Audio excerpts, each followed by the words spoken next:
오늘 하나님께서 우리에게 주시는 하나님 말씀은 누가복음 9장 57절에서 62절까지 말씀입니다. 누가복음 9장 57절에서 62절까지 말씀입니다. 신약 109면에 있습니다. 저와 여러분이 한 절씩 교독하겠습니다. 제가 먼저 57절 말씀을 읽겠습니다. 길 가실 때 어떤 사람이 여짜오되 어디로 가시든지 나는 따르리이다.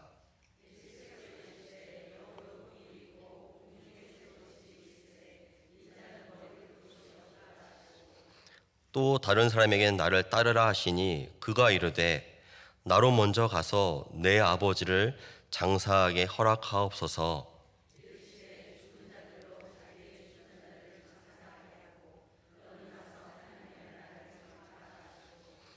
또 다른 사람이 이르시되 주여 내가 주를 따르겠나이다마는 나로 먼저 내 가족을 작별하게 허락하소서.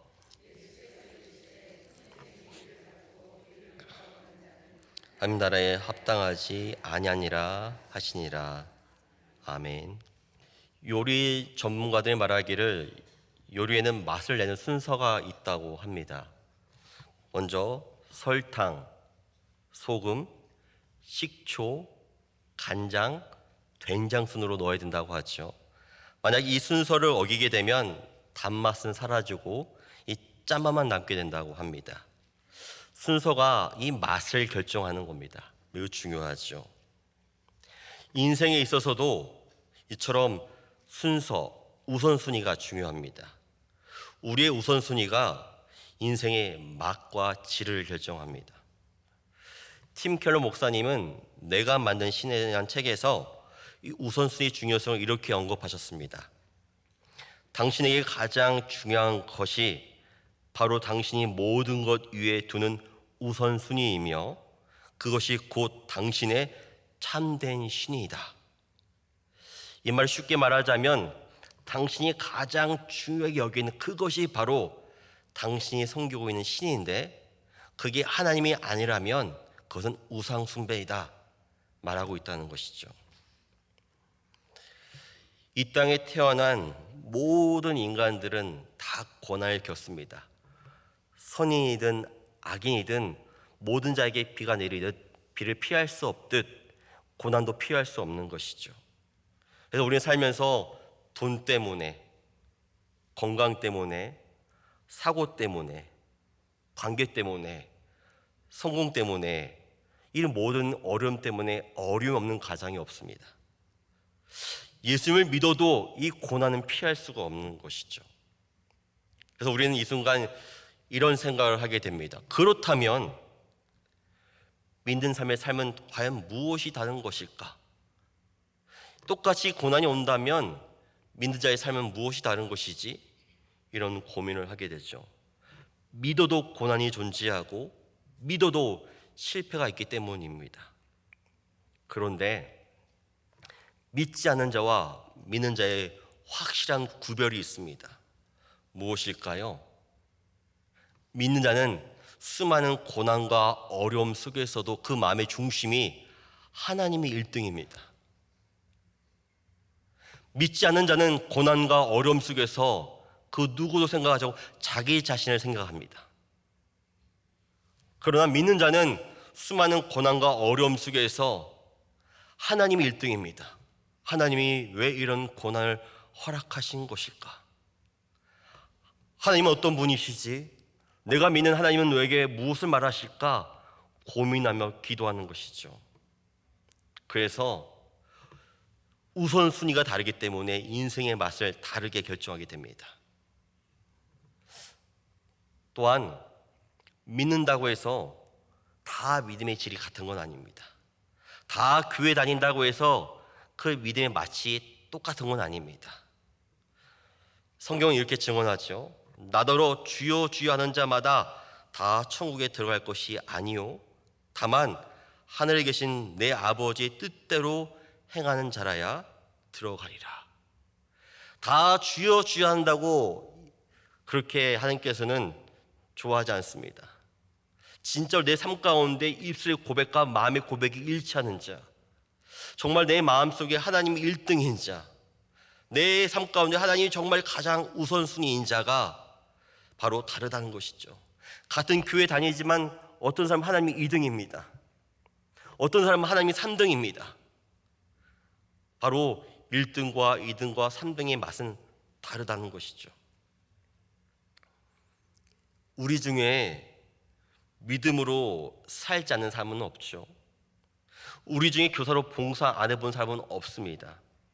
우리 중에 기도하지 않는 사람도 없죠. 우리 중에 나름 하나님께 헌금도 합니다. 그러나 모든 순간마다 하나님이 1등인 삶과 모든 순간마다 하나님이 3순위인 삶, 1등이 아닌 믿음의 삶은 매우 다른 겁니다. 같은 교회 울타리에 있지만 하나님의 가장 우선순위 두는 자의 삶과 교회 다니지만 하나님이 1등이 아닌 삶은 다르다는 것이죠. 찾아보니까 작자 미상이지만 하나님은 3등이라는 시가 있더라고요. 한번 제가 시를 읽을 텐데 한번 들어보시기 바랍니다. 1등은 하고 싶은 일, 2등은 해야 하는 일, 3등은 하나님 만나는 일. 하고 싶은 일을 다 하고 해야 하는 일도 다 마치고 그 후에 여유가 있으면 하나님을 만나 줍니다. 하나님은 3등입니다. 어려운 일이 생길 때도 하나님은 3등입니다. 내 힘으로 한번 해보고 그래도 안 되면 가까이 있는 사람에게 도와달라고 하고 하나님은 3등입니다. 거리에서도 3등입니다. 내게 가장 가까이 있는 것은 내 자신, 그 다음은 내 마음을 알아주는 사람, 그 다음에야 저 멀리 하늘에 계신 하나님이십니다. 그런데 하나님께 나는 1등입니다. 무슨 일이 있어도 내가 부르기만 하면 도와주십니다. 내가 괴로워할 때는 만사를 제쳐놓고 달려오십니다. 아무도 내 곁에 없다 생각될 때는 홀로 내 곁에 오셔서 나를 위로해 주십니다. 나는 하나님께 언제나 1등입니다. 나도 하나님을 1등으로 생각했으면 좋겠습니다. 만사를 제쳐놓고 만나고 작은 고비 때마다 손을 꼭 붙잡는 내게 1등으로 가까이 계신 분이 하나님이셨으면 참 좋겠습니다. 내게 1등이신 하나님을 나도 1등으로 모시고 싶습니다. 참 기가 막힌 시죠. 여러분에게 하나님은 몇 등이십니까? 아니, 우리 교회를 다니고 있습니다. 열심히 말씀도 듣고 기도도 하고 봉사도 하고 많은 걸 합니다. 누가 볼 때도 별 차이가 없어 보이죠. 근데 내 마음의 중심은 하나님만이 아십니다. 우리는 과연 하나님 1등이십니까? 모든 순간마다 하나님은 어떻게 생각하실까? 1등이십니까? 오늘 본문을 보면 어떠한 사람이 먼저 예수님께 찾아왔습니다. 예수님이 부르지 않았는데 불구하고 어떠한 사람이 예수님께 먼저 찾아와서 이렇게 말합니다. 어디로 가시든지 나는 따르리이다. 예수님께 먼저 찾아와서 하는 말이 예수님이 어디로 가시든지 제가 따르겠다고 말하는 것이죠. 만약 제가 예수님이라면 이렇게 말할 것 같습니다. 참 믿음이 좋구나. 함께 가자. 그래, 함께 가자. 그런데 이 본문을 자세히 보면 예수님이 약간 삐딱하게 답변하십니다. 이렇게 말씀하시죠. 여우도 굴이 있고 공중에 새도 집이 있으되 인자는 머리 둘 곳이 없도다. 뭘까요?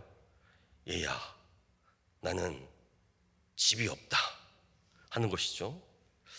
이게 무엇을 왜 이렇게 의도하실까요?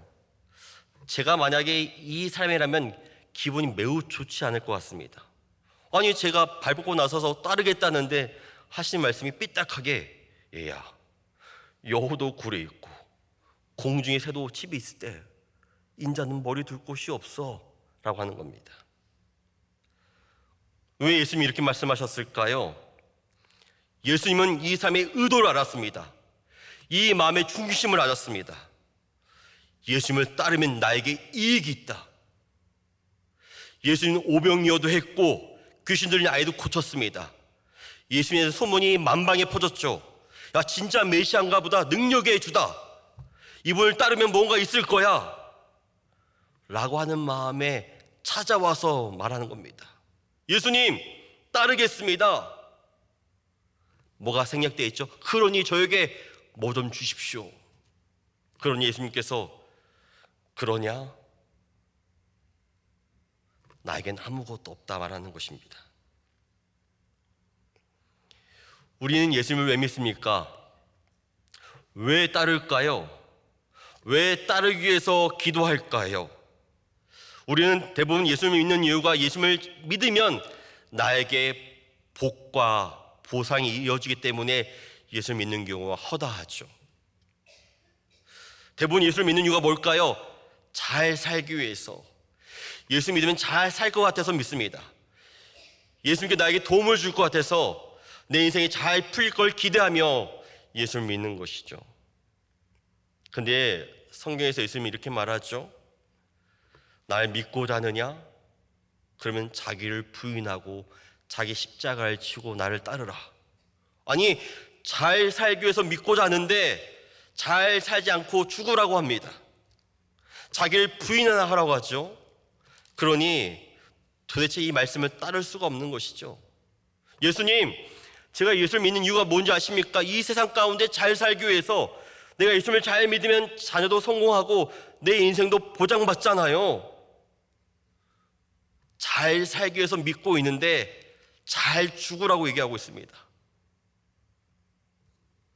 이게 바로 복음인 것이죠.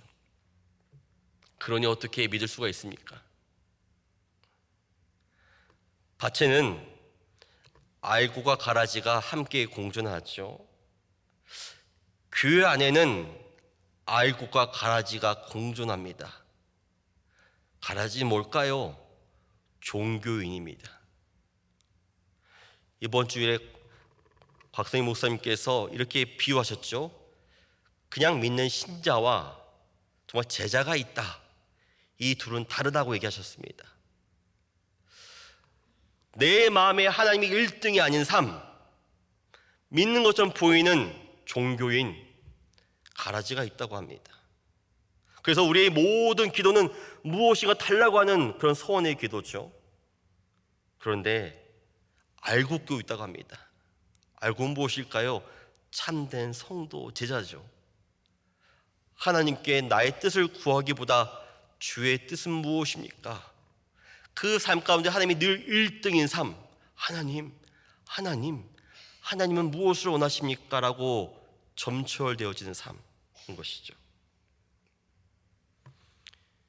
첫 번째 사람은 예수님이 부르지 않아도 찾아왔습니다. 무엇을 말하고 있을까요? 전체 9장을 보면 예수님께는 오병이어의 기적도 행했습니다. 그리고 귀신 들린 아이도 고쳤고 이 변화사에서 어떤 변화된 모습도 보여줬습니다. 그런데 많은 사람들은 그 예수님을 찾아온 목적이 무엇일까요? 제자 또한 무엇을 말하면 누가 크냐 싸웠습니다. 그러니까 예수님을 따라가면 무엇인가 얻을 거란 기도로 살고 있다는 것이죠. 그런 사람들은 예수님을 따르려고 한다는 것입니다. 그러나 거듭난 자는 무엇입니까? 예수님이 부르신 자만 거듭난 자입니다. 예수님이 부르신 게 은혜인 것이죠. 우리 어떻게 구원받았습니까? 자격과 조건이 없었지만 예수님이 부르신 가운데 은혜 받아서 부름받은 것이죠. 부름받은 자만 성도가 될 수 있는 것입니다. 예수님께서 첫째 사람에게 말하죠. 여우도 굴이 있고 공중의 새도 집이 있을 때 인자는 머리 둘 곳이 없다. 야, 진정 하나님께서 주시고자 하는 그 복이 내가 기대하는 그 복과 다를지라도 정말 따르겠느냐? 라고 묻는 것입니다. 우리는 어떻습니까? 정말 내가 기대하는 복과 함이 주고자 하는 그 복이 다를지라도 따르시겠습니까? 그렇게 묻고 계신 것이죠. 또한 예수님은 두 번째 사람에게 이렇게 말씀하십니다. 그 사람을 부르시면서 나를 따르라 하십니다. 그러자 그 사람이 시원찮은 답변을 합니다. 이렇게 말하죠. 나로 먼저 가서 내 아버지를 장사하게 허락하게 하옵소서. 그러자 예수님이 이렇게 답변하십니다. 죽은 자들로 자기의 죽은 자들을 장사하게 하고 너는 가서 하나님의 나라를 전파하라 말씀하십니다. 이 구절만 보면 예수님 좀 냉정하시다. 아니, 아버지가 돌아가서 장례를 치러야 되는데 이 말은 너무 무례한 거 아닐까? 지금 아버지 장례를 치르고자 하는데 하는 말이 이 사람아, 죽은 자들은 죽은 자들로 장사하게 해. 날 따라와. 이 얼마나 무례하십니까? 저라도 이거 쉽지 않을 것 같습니다. 그런데 이것은 나의 관점으로 이 말씀을 보니까 오해가 생기는 겁니다. 우리나라의 장례 풍습은 3일장, 5일장 되면 화장을 하게 되고 안치하게 되죠. 그러니까 우리 생각하는 장례는 돌아가신 직후에 그런 기간을 생각합니다. 짧죠. 그러나 이 당시 유대인 풍습은 다릅니다. 유대인 누군가 돌아가셨을 때 그 씻을 가족 무덤으로 바로 옮깁니다. 옮긴 다음에 바로 매장 짓고 7일 동안 애도의 기간을 삼습니다. 강력한 애도죠. 많이 슬퍼합니다. 그리고 7일이 지나서 30일간 동안은 바로 완곡한 애도의 기간입니다. 외부의 출입을 금하고 잘 만나지 않습니다. 바로 죽음을 애도하는 것이죠. 부모 상의 경우에는 1년 동안 장례를 치릅니다. 1년 동안 이렇게 짓는 것이죠. 그리고 1년이 지날 때쯤 지나면 바로 이 시신이 거의 부패가 됩니다. 살이 분해가 되죠. 살이 분해가 되면 그 뼈를 모아서 다시 2차로 매장하게 됩니다. 왜 이렇게 할까요? 유대 풍습에는 이런 게 있습니다. 육신의 살이 분해되는 게 바로 죄가 없어진다고 생각했습니다. 그러니까 오랜 기간 동안 이 살이 없어져야만 없어지는 과정을 통해서 바로 나의 죄가, 이 삶의 죄가 없어진다고 믿었던 것이죠. 그러므로 지금 이 사람은 장례 직후가 아닙니다. 오랜 시간이 지났습니다. 이렇게 얘기하는 것이죠. 예수님을 따르고 싶긴 한데 아버지 장례가 끝나지 않았습니다. 뭘까요? 야, 이 사람아, 장례가 끝난 지 얼마나 됐는데 너의 장례는 끝이 없는 거야? 핑계대지 마. 장래가 문제가 아니잖아. 너의 삶의 우선순위가 내가 아니잖아 라고 말하고 있다는 것이죠. 핑계를 대고 있는 겁니다. 핑계대지 말라는 것이죠. 우리는 나름 이렇게 핑계를 댑니다. 합당한 이유가 있습니다. 이렇게 말하죠. 하나님, 먼저 부모를 공경하고 자녀를 잘 키운 다음에 신앙생활을 하겠습니다. 아직은 때가 아닌 것 같아요. 또 어떤 사람은 하나님, 먼저 돈을 충분히 번 다음에 왕창 벌어 제가 멋있게 11조 하겠습니다. 좀만 기다리십시오 라고 말합니다. 또 어떤 부모는 하나님, 제 아이가 대학 입시를 준비하는데 이 고등학교 기간 동안은 바로 기도하는 기간으로 교회 가지 않고 어떻게 해요? 대학교 들어가면 그때 마음껏 신앙생활라도 가르치겠습니다. 뭐라 하죠? 핑계에 불과하다. 너의 삶의 우선순위가 내가 아니구나. 넌 죽을 때까지 합당한 이유를 들며 핑계를 댈 것이다 말하고 있다는 것이죠.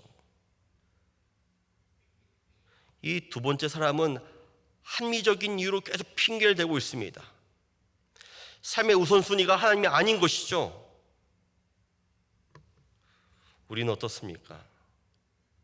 하나님, 이거 먼저 하고요, 이거 한 다음에요, 여유가 있으면 그때 만날게요, 좀 기다려주세요. 근데 누가 봐도 합리적인 핑계입니다. 그런 사람은 죽을 때까지 핑계를 대며 살다가 죽게 되는 것이죠. 이제 마지막으로 세 번째 사람이 등장합니다. 예수님께서 그 사람에게 이렇게 말씀하시죠. 나를 따르라 하시니까 그 사람이 이렇게 말합니다. 주여, 내가 주를 따르겠나이다마는 나로 먼저 내 가족을 작별하게 허락하옵소서. 마지막 사람도 이렇게 말합니다. 나를 따르라 얘기했더니 주님 따르겠습니다. 그러나 먼저 해야 될 일이 있는데 나를 먼저 가족과 작별하게 하옵소서. 맞는 말 아닙니까? 저도 그럴 것 같습니다. 하나님, 저도 제 가족과 아내와 딸과 아들에게 작별하고 따르고 싶습니다 말할 것 같습니다. 그런데 예수님이 답변이 약간 엉뚱하십니다. 이렇게 말씀하시죠. 손에 쟁기를 잡고 뒤를 돌아보는 자는 하나님 나라에 합당하지 아니하니라. 아니, 약간 맥락이 어긋난 말을 합니다. 손에 쟁기를 잡고 뒤를 돌아보는 자는 하나님 나라에 합당하지 않다. 갑자기 쟁기가 나오는 것이죠. 그럼 작별 인사를 하겠다고 말하는데 갑자기 쟁기를 얘기합니다. 혹시 이렇게 오해하시면 안 됩니다. 하나님은 가족도 버려야만 믿는 거구나. 아닙니다. 가족이 매우 소중합니다. 아담과 하와를 만드셨고 가정을 이루셨습니다. 하나님 보시기에도 가정이 매우 중요한 본질이죠. 그런데 이렇게 말씀하신 하나님이 갑자기 엉뚱한 대답을 하시죠. 손에 쟁기를 잡고 뒤를 돌아보지 말라. 여러분, 손에 쟁기를 잡고 뒤를 돌아보면 어떤 일이 생길까요? 손에 쟁기를 잡고 있는데, 밭을 갖고 있는데 뒤를 돌아보면 어떤 일이 생길까요? 다치죠. 누가 다칩니까? 내가 다칠 수 있습니다. 또한 상대방이 다칠 수 있습니다. 그러니 쟁기를 꼭 잡으라는 것입니다. 쟁기를 잡지 않으면 너도 다치고 다른 사람도 다칠 수 있다는 것이죠. 농사가 많지는 것입니다. 그러니 꼭 잡고 있으라는 것입니다. 우리가 잡고 있어야 할 쟁기가 무엇일까요? 바로 복음입니다. 하나님께 집중하라는 겁니다. 하나님을 1등 삼으라는 겁니다. 나의 삶 가운데 가장 큰 우선순위가 하나님이어야 된다는 것이죠. 그걸 꼭 잡으라는 것입니다. 도대체 주의 뜻은 무엇일까? 복음은 무엇일까? 고민하는 것이죠. 그게 바로 우리가 놓치지 말아야 할 쟁기라는 것입니다. 복음을 바로 알지 못하면 바로 나의 영혼도 해치고 상대방의 영혼도 해치게 되는 것입니다. 지금 작금의 이 세상을 보십시오. 유튜브에 자기가 참된 목회자라고 말하고 있습니다. 거짓 선동하고 있죠. 아닙니다. 쟁기를 잡고 여러분이 잡고 있는 복음이 무엇인지 분별하셔야 됩니다. 대충 믿으면 안 됩니다. 확실하게 정확하게 집중하여 온 힘을 다해서 믿어야 되는 것이죠. 이 복음에 대해서 성경은 이렇게 증언합니다. 십자가의 도가 멸망하는 자들에게는 미련한 것이요 구원을 받는 우리에게는 하나님의 능력이라. 아니, 어떻게 십자가가 하나님의 능력이 될 수 있습니까? 십자가 때문에 예수님이 죽으셨습니다. 예수님이 진 것이죠. 예수님이 패한 것입니다. 예수님이 망한 것입니다. 십자가 이긴 것이죠. 죽음이 이긴 것입니다. 그런데 성경은 그 십자가가 하나님의 능력이라 증언하고 있습니다. 세상이 가진 큰 힘, 사탄이 가지고 있는 큰 힘은 죽음입니다. 그래서 인간은 모든 죽음 앞에서 무너지죠. 그래서 사탄은 그래서 인간이 무엇을 두려워하는지 아닙니다. 인간이 죽음을 두려워하는지 알기 때문에 우리에게 협박과 위협을 합니다. 그래서 세상은, 사탄은 인간이 가장 무서워할 죽음으로 예수님을 십자가에서 위협하고 협박하며 심지어 죽였습니다. 아마 사탄은 이렇게 말했겠죠. 내가 이겼다. 죽음이 이겼다고 아마 좋아했을 것입니다. 그러나 예수님은 그 죽음의 자리에서 부활하셨습니다. 예수님이 이기신 것이죠. 궁극적 승리이신 겁니다. 부활 소망이 우리에게 주어진 것입니다. 우리가 꼭 잡아야 할 징계는 무엇입니까? 세상이 우리를 협박한다 할지라도, 죽음이 날 두렵게 한다 할지라도 예수님이 이겼다 선포하는 것입니다. 나는 그 부활 생명의 쟁기를 잡고 있다, 그것이 복음이다 선포하는 것이죠. 그 매 순간마다 삶의 문제와 어려움이 있을 때마다, 풍랑이 몰아칠 때마다 하나님은 부활 생명이시다, 죽음도 이기셨다, 올 테면 와봐라, 이렇게 우리 담대하게 맞서 싸울 수 있는 것이죠. 그래야만 나의 영혼도 지키며 상대방도 지키며 내 인생도 지킬 수 있는 것입니다. 삶의 우선순위가 매우 중요한 것이죠. 내가 무엇인가를 찾고 있는 그것이 매우 중요한 것입니다. 구약에 있는 느헤미야서를 보면 느헤미야가 예루살렘에 돌아가서 무너진 성벽을 재건하는 과정이 등장합니다. 성벽을 재건하는 과정 중에 10개의 문을 만듭니다. 그 성벽이 10개의 문을 만들거든요. 10개의 문이 뭐냐면 이렇습니다. 양문, 어문, 옛문, 골짜기 문, 분문, 샘문, 수문, 말문, 동문, 감옥문. 10가지 문이 있는 거 모르셨죠? 잠깐 설명하자면, 근데 어문은 그 당시 수산업을 하는 사람들이 들어오는 문으로서 상거래와 경제를 상징하는 문이었습니다. 어문이죠. 물고기를 팔아서 경제를 얻는 거죠. 말문은 말이 오고 가는 문입니다. 말은 힘과 권력을 상징하죠. 군사력입니다. 매우 중요한 문이죠.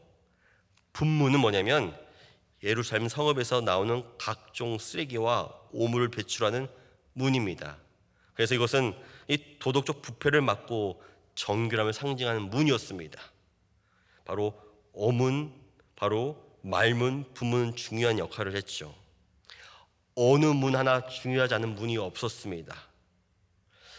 그렇다면 느헤미야가 수많은 10개의 문 중에 어떤 문을 가장 먼저 세웠을까요?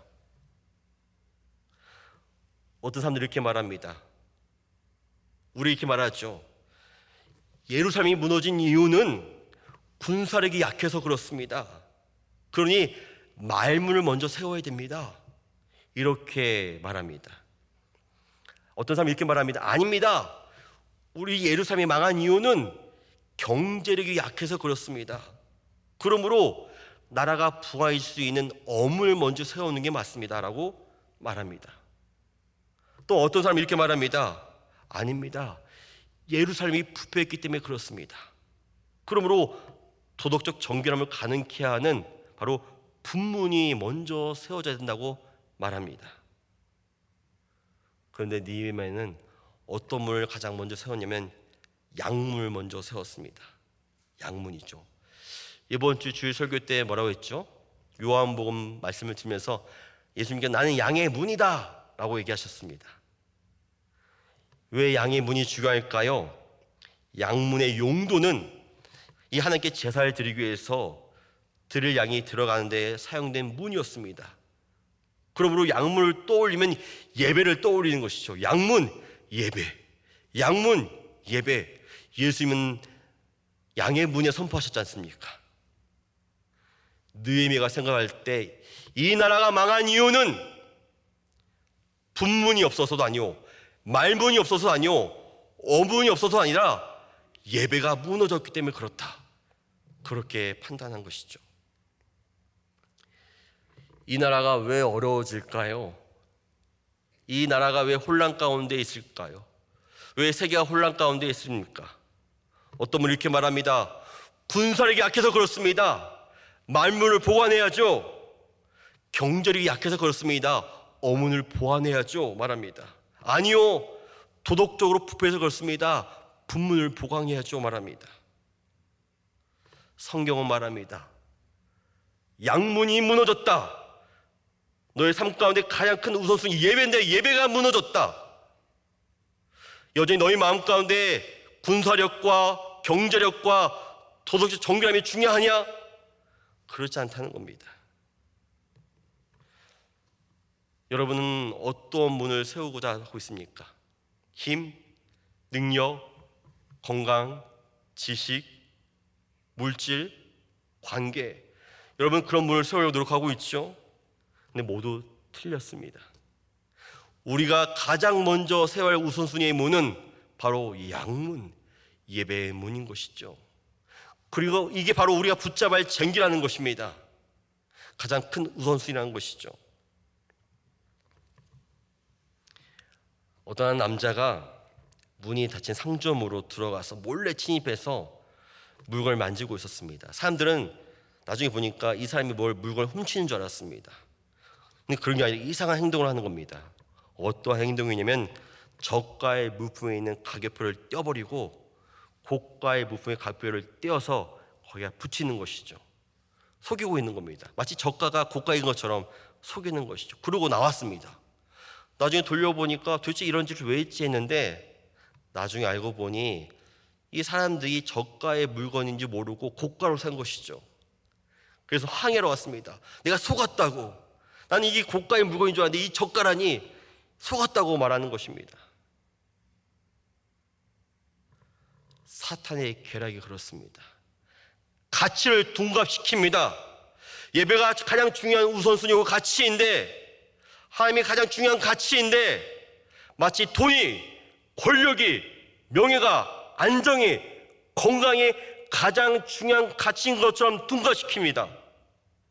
우리는 그것도 모르고 그걸 사고 있는 것이죠.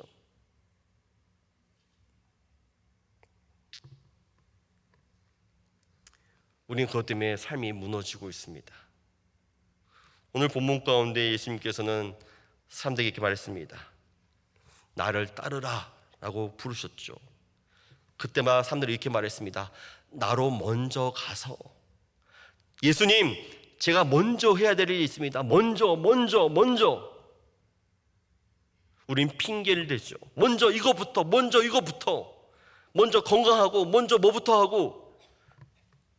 그런 예수님이 이렇게 말씀하십니다. 그런 자는 하나님 나라에 합당하지 아니하니라. 우리에게 있어서 문제는 무엇일까요? 문제는 늘 존재했습니다. 문제가 없는 시기가 없었어요. 지금까지 문제 속에 있습니다. 가장 큰 문제는 무엇일까요? 하나님이 1등이 아니라는 것입니다. 하나님이 내 삶 가운데 우선순위가 아니라는 것이죠. 그게 진정한 문제라는 것입니다. 그러므로 오늘 말씀을 통해서 내 삶의 우선순위가 하나님 되어야 합니다. 하나님 나라의 우선순위가 무엇입니까? 바로 늘 주님을 떠올리며 주를 따르겠다고 고백하는 삶. 내 삶에 가장 중요한 게 하나님이 먼저입니다 라고 고백하는 삶. 그게 우리의 요구되는 제자의 삶인 것입니다. 오늘 말씀을 통해서 하나님 나라의 우선순위를 회복해야 할 것입니다. 함께 기도하겠습니다. 하늘에 계신 우리 아버지여, 이름이 거룩히 여김을 받으시오며 나라에 임하옵시며 뜻이 하늘에서 이룬 것 같이 땅에서도 이루어지이다.